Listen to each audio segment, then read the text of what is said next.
حبیب ابن مظاہر اسدی کے نام خط۔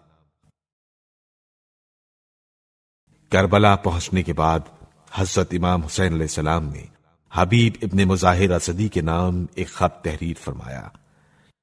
امام حسین علیہ السلام نے اپنے اس خط میں صرف یہ تحریر فرمایا تھا کہ بسم اللہ الرحمن الرحیم، حسین ابن علی کی طرف سے مرد فقیہ حبیب ابن مظاہر کے نام۔ اما بعد، اے حبیب، رسول خدا صلی اللہ علیہ وآلہ وسلم سے ہماری کیا رشتہ داری ہے تم جانتے ہو، باقی سب سے زیادہ تم ہماری معرفت رکھتے ہو، اور تم ایک اچھے اخلاق کے مالک اور غیرت مند انسان ہو، بس ہماری خاطر اپنی جان لٹانے سے دریغ مت کرنا۔ قیامت کے دن رسول خدا صلی اللہ علیہ وآلہ وسلم تمہیں اس کا اجر دیں گے۔ امام حسین علیہ السلام کا قاصد غیر معروف راستوں سے ہوتا ہوا کربلا سے کوفہ پہنچا۔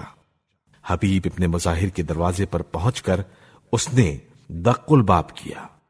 اس وقت جناب حبیب اپنی زوجہ کے ساتھ کھانا کھا رہے تھے۔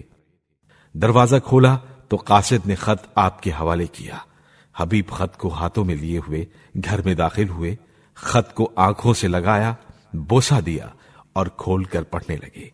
خط پڑھتے ہی حبیب ابن مظاہر کے چہرے پر پریشانی کے آثار نمایاں ہوئے تو زوجہ نے پوچھا، یہ خط کس کا ہے اور اس میں ایسا کیا لکھا ہے کہ آپ پریشان ہو گئے؟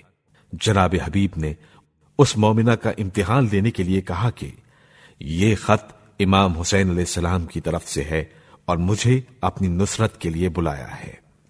زوجہ نے کہا، پھر کیا سوچا ہے؟ جناب حبیب کہنے لگے کہ میں اب بوڑھا ہو چکا ہوں، لہذا کربلا جانے کا میرا کوئی ارادہ نہیں۔ اس مومنہ نے اپنے شوہر کی بات سنی تو روتے ہوئے کہنے لگی، اے حبیب، اگر تو نے فرزند رسول کی نصرت کا ارادہ ترک کر دیا ہے تو میرا یہ مخنا لے لے اور اس سے اپنے سر کو ڈھانپ لے۔ کیا تم امام حسین علیہ السلام کے جد بزرگوار کی اس حدیث کو بھول چکے ہو جس میں آپ صلی اللہ علیہ وآلہ وسلم نے فرمایا، میرے یہ دونوں فرزند جوانان جنت کے سردار ہیں اور یہ دونوں میری امت کے امام و پیشوا ہیں، چاہے وہ قیام کریں یا ستمگاروں کے ستم کی وجہ سے صلح کر لیں۔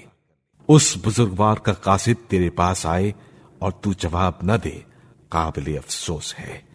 جناب حبیب نے کہا، مجھے خوف ہے کہ میں مارا جاؤں گا اور تو بیوہ ہو جائے گی۔